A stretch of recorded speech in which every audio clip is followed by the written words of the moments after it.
Welcome to Real Vermont News. Today, we're looking into renewed attempts by progressive Democrats in the legislature to use Act 250 to save the planet from global warming by driving rural Vermonters like sheep from where they live and work now in the countryside into more supposedly energy-efficient urban centers where progressives thinks everybody should live and work. Here's correspondent Guy Page with a report. Thanks, Bob. The Act 250 revision was released in December and has been under scrutiny in a Vermont House committee ever since. The full House may not vote on a bill this year, and it may not get to the governor for 2 years or even 3. A lot could change, but the point of the bill is to, quote, encourage more compact development while preserving our working lands and rural character. In other words, make it harder to build new homes outside of urban centers and shoehorn us Vermonters into energy-saving multifamily buildings near public transportation. Most businesses, too, would be discouraged from building anywhere but in selected urban areas. The plan would restrict development above 2,000 feet elevation, limit so-called forest fragmentation so Vermont becomes more like one big woodland, and to make it difficult to develop property near the 422,000 acres of land now in a state conservation program.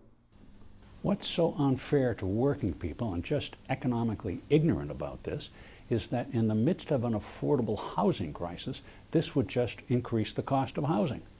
When you require super energy efficiency and try to move more people into towns and cities that already have expensive housing, the cost of housing can only go up.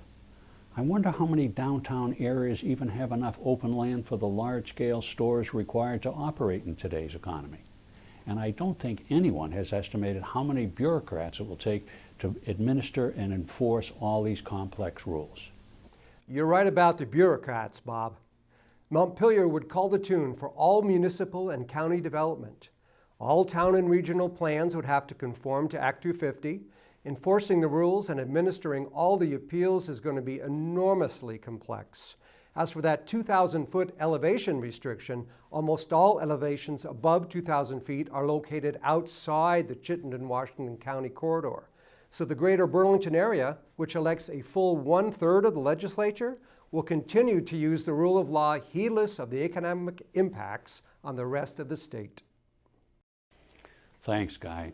So, housing and business developments in our urban areas are going to be allowed to go forward quickly.